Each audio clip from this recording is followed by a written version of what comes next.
అస్సలం అయికం వరహమతుల్లాహి వబరకాతుహు. అందరికీ నమస్కారం ఫ్రెండ్స్. ఈరోజు కొన్ని విషయాలు ఏదైతే మన ఎయిర్పోర్ట్ గురించి అలాగే ఆ ప్రయాణ సమయంలో పడే బాధల గురించి కూడా చర్చించాలనుకొని స్టార్ట్ చేయడం జరుగుతుందన్నమాట.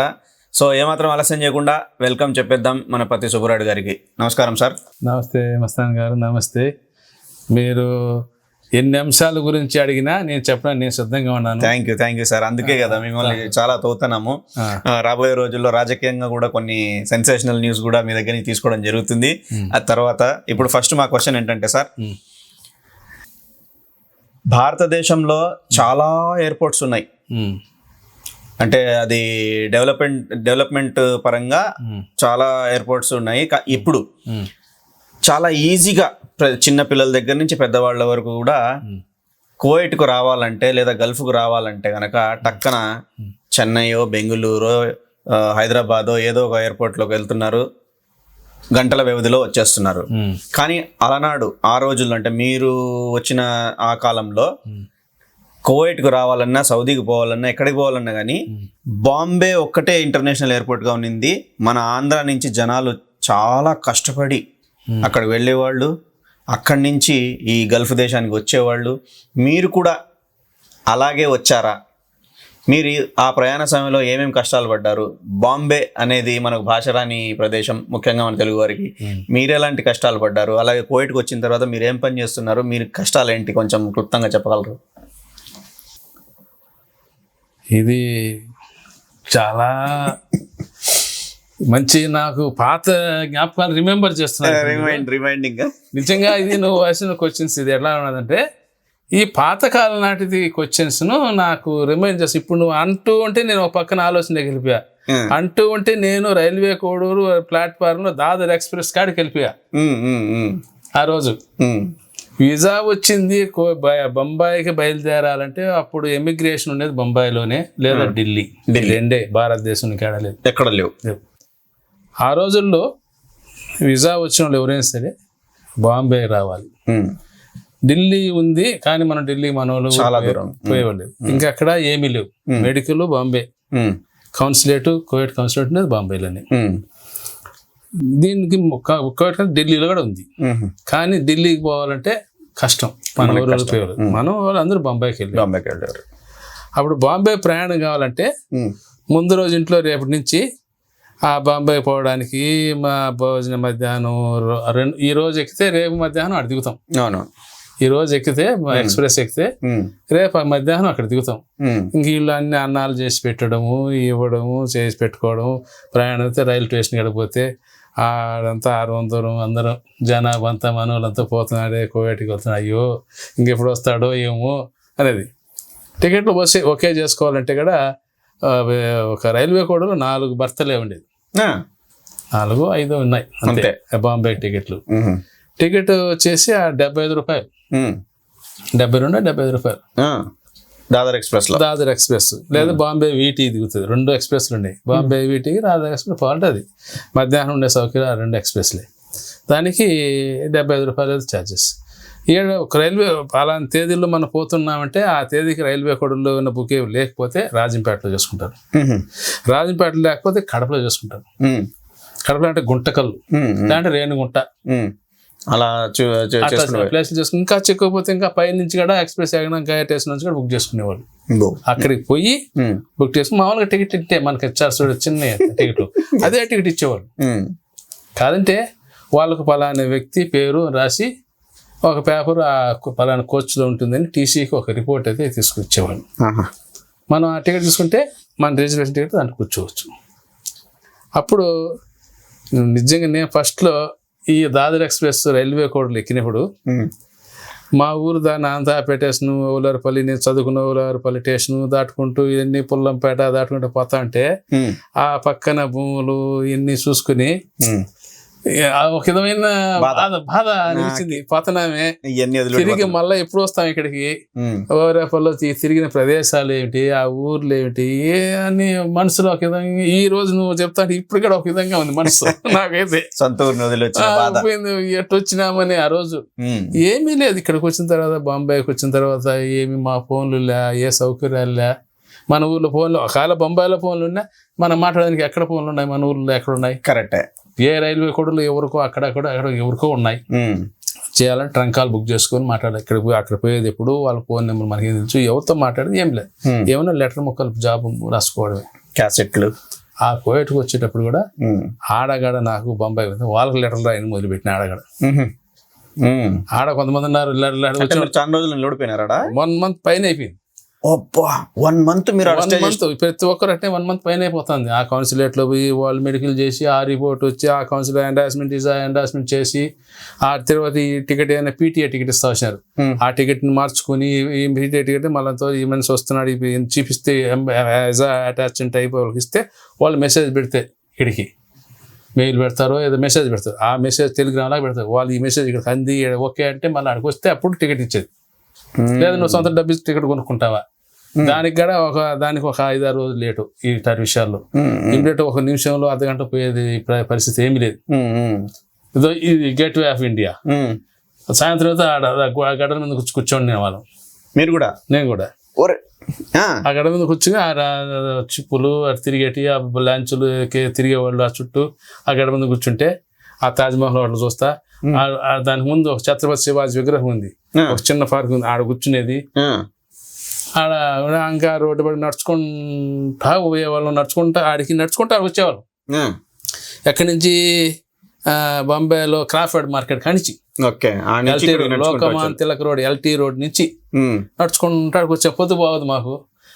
అట హోటల్ సదానంద హోటల్లో టిఫిన్ తినడము, ఇడ్లీ సాంబారు, మధ్యాహ్నం పూట మెంబర్ తాలి తినడము, సాయంత్రం పూట ఇంకేదైనా తినడం. ఆ పక్కనే హంజా పార్కర్ అని మన వాళ్ళు పక్క వాళ్ళు ఎక్కువ హంజా పార్కర్ దగ్గరికి వచ్చేవాళ్ళు.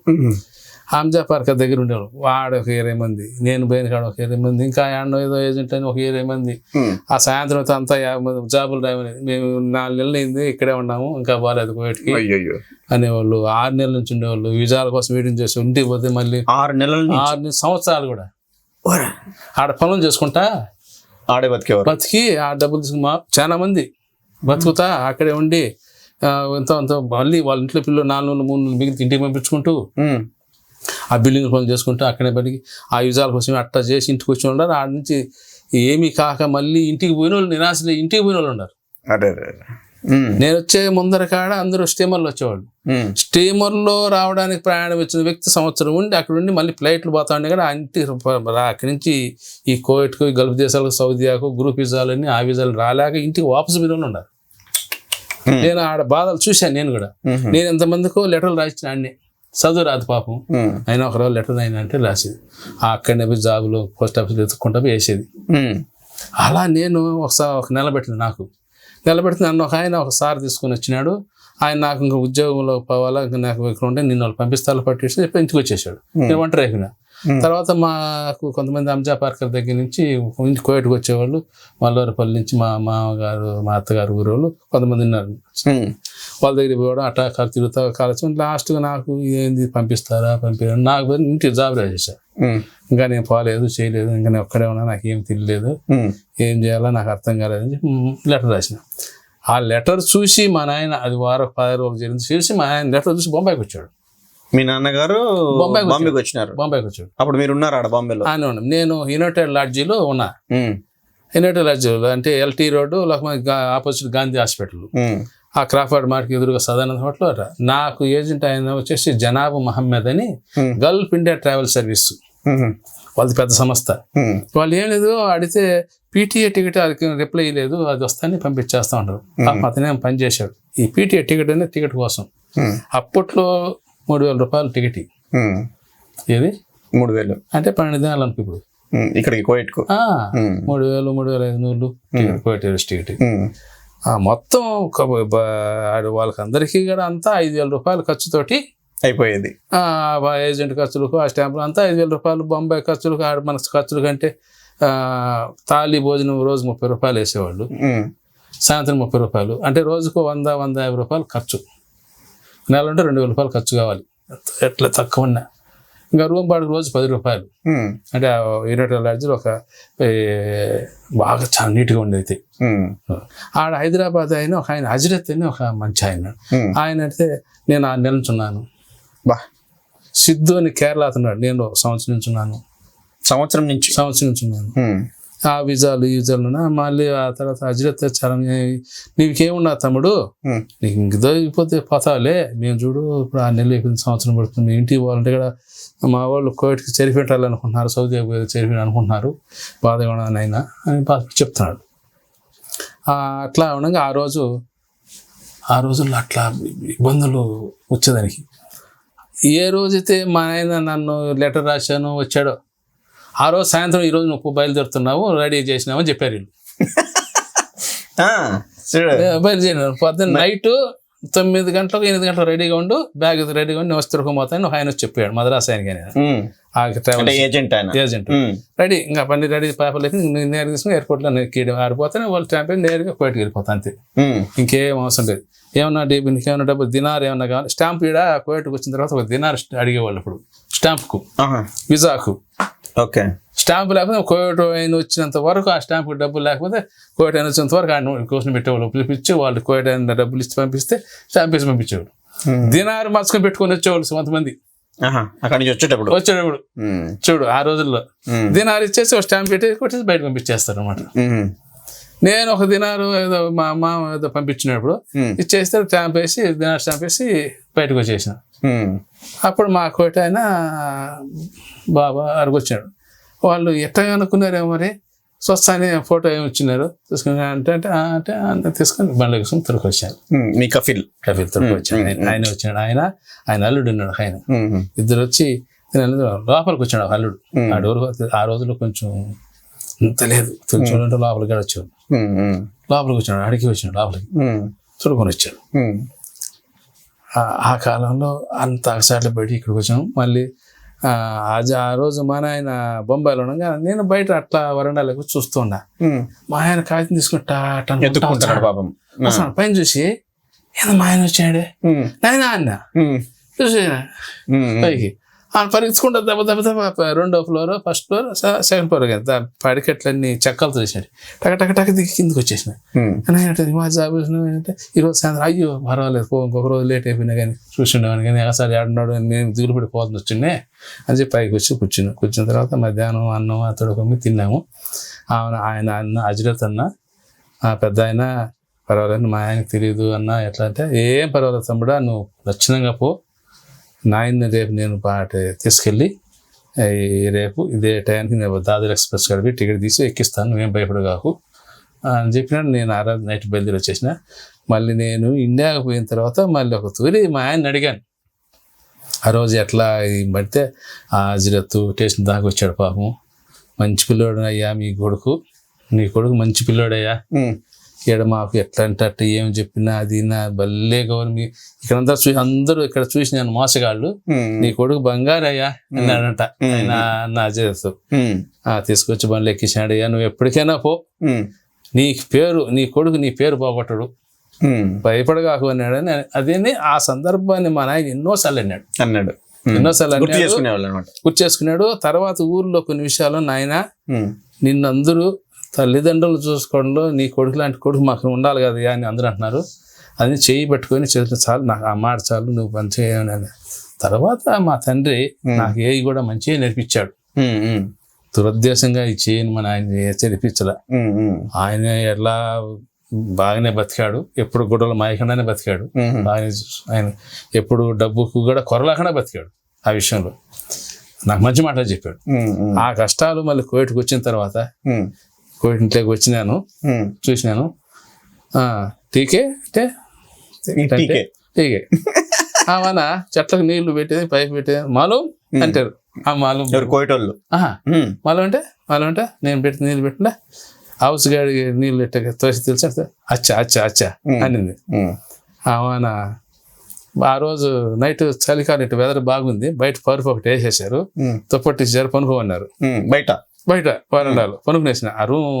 నా రూమ్ అంతా క్లీన్ చేయాలన్నమాట. వాళ్ళ తర్వాత రూమ్ క్లీన్ చేసి మంచాలు వేసి ఇచ్చారు.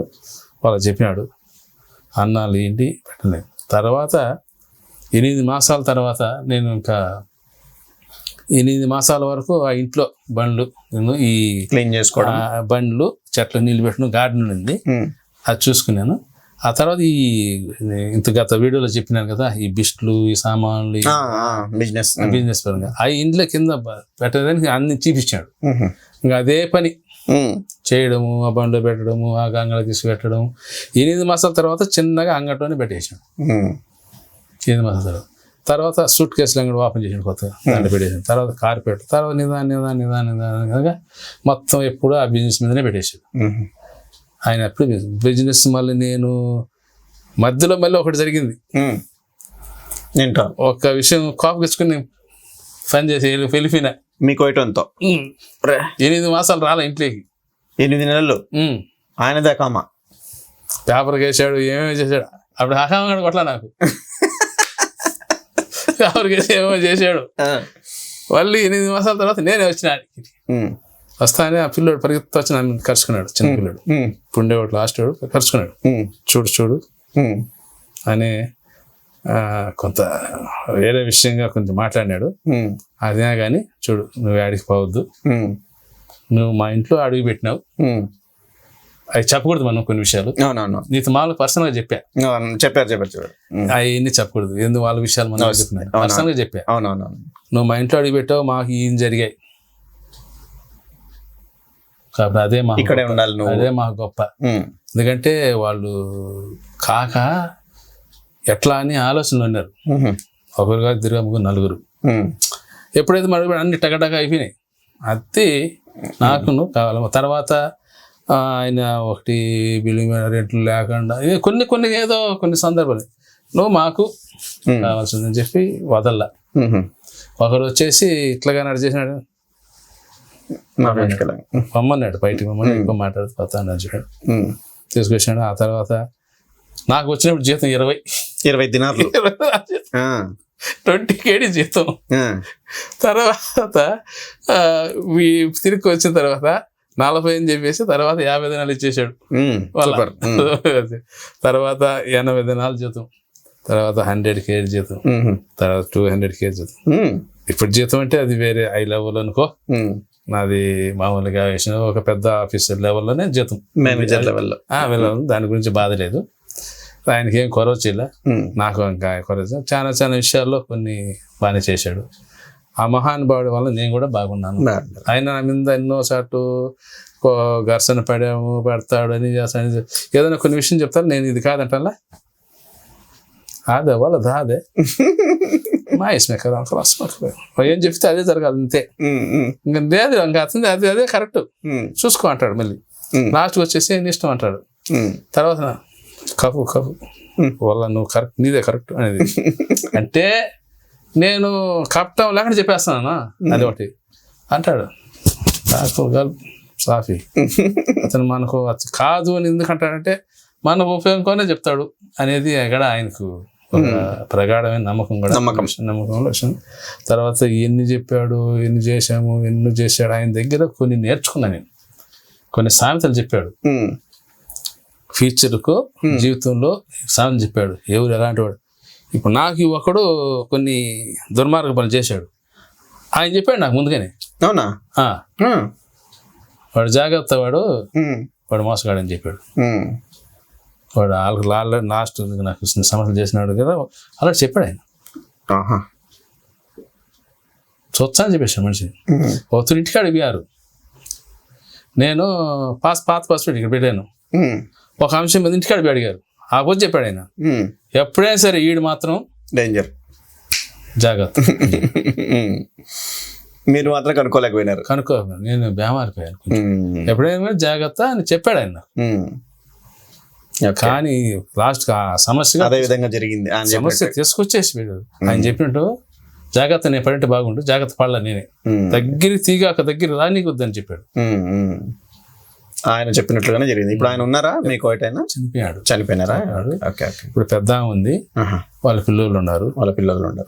ఇప్పుడు కూడా మీరు వాళ్ళ దగ్గర ఇప్పుడు వాళ్ళ దగ్గర ఆయన ఒకటైతే చెప్పాడు,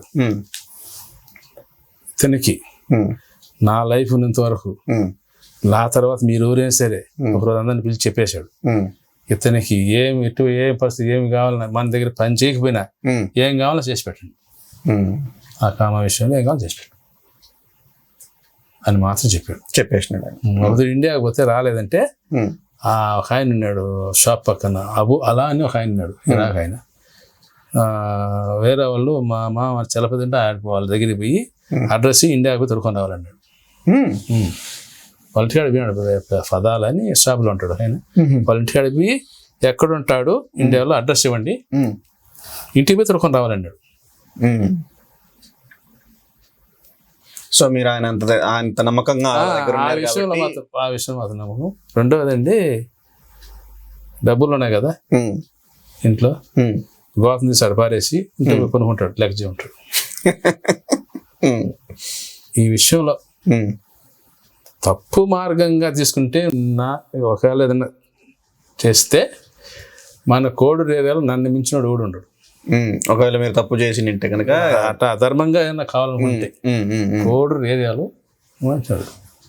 నేను ఇల్లు కట్టాను, చూపించిన ఇల్లు మీద బాగుంది, చూస్తాము, వీళ్ళంటే నేను రావాలని అన్నాడు పాపం. ఇండియాకు ఇంటికి రావాలన్నాడు, వస్తానన్నాడు. అందరికీ చూపించాను. ఇప్పుడు అందరికీ నా ఇల్లు అనేది నేను దాపెట్టుకోవాలా, మా అందరికి తెలుసు, అందరికి తెలుసు. అందరికి మా చూపించిన వీడియోలు పెట్టిన బారకల్లాఫీ అని అందరూ దీవించారే కానీ నన్ను ఎవరు చెడ్డగా ఏమి అనుకోవాలా. కారు ఉండదా లేదా అడుగుతారు, ఒక కారు ఉంది చెప్పిన, ఇంకేమైనా కావాలన్నా అడుగుతారు. కొన్ని విషయాల్లో మాత్రం ఇప్పుడు మొన్న అనుకుంటే ఒక బండి తీర్చాడు, చెప్తాను కదా, అట్లా ఏం లేదు. అట్లా కొన్ని విషయాలు కొంచెం ఆయన పెద్ద ఆయన కొంచెం ఒక విధంగా గట్టిగా ఉన్నా పనుల కాడ మాత్రం బాగుండేది. తర్వాత ఇంట్లో తిండి విషయంలో కానీ ఏమైనా సరే ఏం చేసినా పిలిపించి ముందు పంపించేవాడు. ఇప్పుడు కూడా అదే, ఇప్పుడు కూడా ఆ పద్ధతి పంపిస్తారు వాళ్ళు. ఇంట్లోకి పోవాలంటే నో పర్మిషన్ అవసరం నాకు, ఏ టైంలో అయినా పోతారు, పోతా ఉంటా. అదంటే నేను ఆడవాళ్ళు ఉంటారు కాబట్టి కొంచెం సైలెంట్ చేస్తాను. మనం అంటే మామూలుగా వాళ్ళు ఊరు ఇంట్లో లేరు, పెద్ద ఉంది ఊరు లేరు, వాళ్ళు చెప్తారు మాదిరి వచ్చాయంటే రమ్మని చెప్పి అంతే, నేను డైరెక్ట్గా పోయి ఆ సులువు ఉంది, మా సొంత ఇల్లు మాదిరి ఉంటాం, బాగానే చూసుకుంటున్నారు. ఆయన నన్ను చెప్పాడు, నాకు 4 కొడుకులు కాదు 5 మంది కొడుకులు అన్నాడు. ఆయన 4 కొడుకులు 5 మంది కొడుకులు అన్నాడు. చాలు మనకు ఆ మాత్రం ప్రేమ గౌరవం, కోయట్లు ఉన్నాము, మనకి ఏ సమస్యలు లేదు. ఇంకొక విషయం, నన్ను ఆయన కానీ ఉంటే ఇప్పుడు ఇలాంటి చిన్న చిన్న మాటదంట, ఎక్కడున్నాడు ముందు చూపించి పరిగెత్తుకుంటా వచ్చేసి ముందు గొడవ చేస్తాడు వచ్చి, అటువంటి వాడు. ఇప్పుడు పిల్లకాయలు కూడా అటువంటి వాళ్ళు, ఎవరిని ఏమన్నా మరి అని అంటే వాళ్ళు అస్సలు ఒప్పుకోరు, చూడు నేనేమో ఎవరికేం మనకు ఏమి సమస్యలు లేవు, మన ఆడిపోయారు. ఒక చిన్న విషయంలో అంగడి విషయంలో అంగట్లు అమ్మేటప్పుడు ఫోన్ 5 నిమిషాలు వచ్చేస్తాడు. ఆ తర్వాత బండి నన్ను ఎక్కమంటాడు, నువ్వు తోలు అంటాడు. ఆయన బండి కొత్త బండి తెచ్చాడు, మర్సిడీస్ అప్పట్లో, క్యాడ్లాక్ మర్సిడీస్ క్యాడ్లాక్ ఆయన తోలే బండి. ఆ బేగాలు నా దగ్గర ఉంటాయి, ఒక స్పేర్ ఎక్స్ట్రా ఉంటాయి. నేను బయటకు వెళ్ళిపోయేటప్పుడు ఆ బండి వేసుకుంటే ఈ బండి వేసుకుని వెళ్ళిపో, ఏదో ఒకటి వేసుకు, ఏది వేసుకుంటే వెళ్ళిపో, నాకు ఇది వేసుకుపోతానని చెప్పేసి వెళ్ళిపో అంతే. ఒక తూరి సమ్టైమ్స్ ఎత్తుకో. ఇంట్లో వాళ్ళకు అప్పుడు నేను అంగట్లో పనిచేసేటప్పుడు నా బట్టలు కూడా ఉతికిమని చెప్పేది, ఉతికి తోమియాలి. నేను దిశదాసు చేసుకుంటా వచ్చినప్పుడు వచ్చి కోటి పిల్లడు మాది ఉండేది, దిశదాసు చేసుకుంటే బాగా నీట్గా, మామూలు దిశదాసులు ఊరికే రెడీమేడ్ కాదు, కొన్ని వాళ్ళతో పాటు కుట్టించి ఆల్తి పెట్టి కుట్టించాడు. ఆడ బిజినెస్లో కూడా భలే టెక్నికల్గా మేము ఒక్కొక్క రోజు కూర్చుంటే ఒక అతను వచ్చాడు ఇరాక్ నుంచి, ఇరాన్ యుద్ధం ఆగిపోయింది. ఆ సమయంలో ఒక ఆయన వచ్చాడు బిజినెస్ కొని, వీళ్ళు నేను పెద్ద ఆయన ఇద్దరం బండి దిగినాం. ఏమన్నా కొనాలనుకున్నాడు, బాగా అదోలే టాటానే పప్పు అని తీసుకొని మొత్తం ఒక 2 రోజులు అమ్మేసిన. 2 రోజులు అమ్మేసి ఆయన దగ్గర తీసుకొచ్చి పెట్టిన. టెక్నిక్ మా దగ్గర ఒక బిజినెస్ టెక్నిక్ బాగుంది. ఈ రేటు ఫైనల్ రేట్ ఇచ్చేసాను అంట. ఫైనల్ రేట్ అంటే ఇంకా ఉన్నది తగ్గిస్తుంది, ఈయన ముందర పెట్టేస్తా అనమాట. ఆయనకి ఇవ్వద్దు మనం వాల్యూ. అవునవును.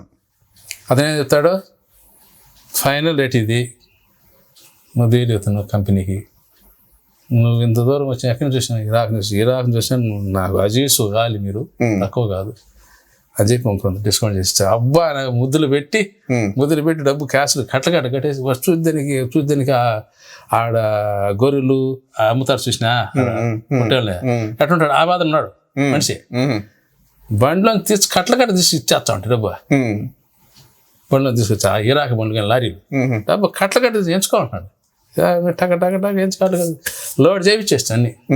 మనసులు తీసుకొచ్చి ఆడ ముస్తఫా కారా కానీ మనసులు తీసుకొని వచ్చిన పోయి బండి వేసుకొని మత్స్యం వాళ్ళందరినీ తీసుకొచ్చి అన్ని లెక్క చేసి బయట వేసి పెట్టేసిన అన్లోడ్ చేయించేసిన. అట్లా మాకు బిజినెస్లో కూడా మంచి టాలెంట్ నేర్పాడు ఆయన నాకు నేర్పాడు. అది ఆ రోజుల్లో కోవిడ్ పరిస్థితి చెప్పుకుంటే చాలా ఉన్నాయి. నా జ్ఞాపకాలు లేవు. నువ్వు ఏదైనా అడిగి జ్ఞాపకం చేస్తే నేను చెప్పుకోగలుగుతాను. తప్పకుండా సార్, తప్పకుండా. ఆ రోజులో 20 దినాలు జీతాలు ఆడవాళ్ళు పని చేసుకునే వాళ్ళు పాపం అలా సార్లు పడినారు. దానికోసం ఆ డబ్బు కోసం బిడ్డలు చాక్కోవడానికి ఎంతమంది వచ్చారు. వాళ్ళ అగసాట్లు వాళ్ళు చెప్పుకుంటా అంటే వాళ్ళు జాబ్ రాస్తా అంటే ఒక్కొక్క ఆమె జాబ్ రాస్తా అంటే నేను చెప్పకూడదు. ఆ బాధలు అనేది ఏమిటో నాకు తెలుసు. కరెక్ట్. ఆమె చెప్పే బాధలు, నేను కష్టపడుతున్నాను నాయన, నేను కష్టపడుతున్నాము, మీరు అది చేస్తారు ఆమె చెప్పే బాధ నేను రాస్తా అంటే నాకు అన్నీ గుర్తుంటాయి. నెక్స్ట్ క్వశ్చన్ ఆ ఉత్తరాల మీదనే ఉంటుంది సార్. మీరు ఇంతసేపు మాతో పాటు కూర్చొని చాలా విషయాలు మాకు చెప్పడం జరిగింది. నా గతం కూడా నాకు గుర్తొచ్చే విధంగా చెప్పినారు. మీ ఫాదర్ రావడం కానీ బాంబేకు, అలాగే ఫోటో ఎత్తుక్కుంటే నా కొడుకు ఆడున్నాడు అని చెప్పి మీ నాయన రావడము, ఇవన్నీ వింటా అంటే నాకు కూడా ఆ రోజులు గుర్తొచ్చాయి. నిజంగా చాలా సంతోషం. మన మాస్ మీడియా ప్రేక్షకులతో మీరు ఇంతసేపు ముచ్చటించినందుకు thank you very much sir. Next ఎపిసోడ్లో మనం ఖచ్చితంగా కువైట్లో ఉన్నటువంటి ఈ కద్దామాలు, అలాగే టిక్టాక్లో జరుగుతున్నటువంటి లేడీస్ ఆ విషయాలు, అలాగే అప్పట్లో ఉత్తరాలు మీరు రాసేవారు, ఆ బాధలు ఆ బాధకాలు ఎలా ఉండేవి, ఆ సందర్భాలు ఎలా ఉండేవి అన్నీ కూడా నేను తెలుసుకోవాలనుకుంటున్నాను. అలాగే మీకు కూడా తెలియజేయడం జరుగుతుంది. ఫ్రెండ్స్, మన ఛానల్ని సబ్స్క్రైబ్ చేసుకోండి. నెక్స్ట్ వీడియో కోసం వెయిట్ చేయండి. జస్ట్ 2-3 డేస్లోనే మీ ముందుకు ఈ ఉత్తరాల సంగతి కూడా వచ్చేస్తుంది. So thank you sir, thank you very much, thank you very much. Thank you.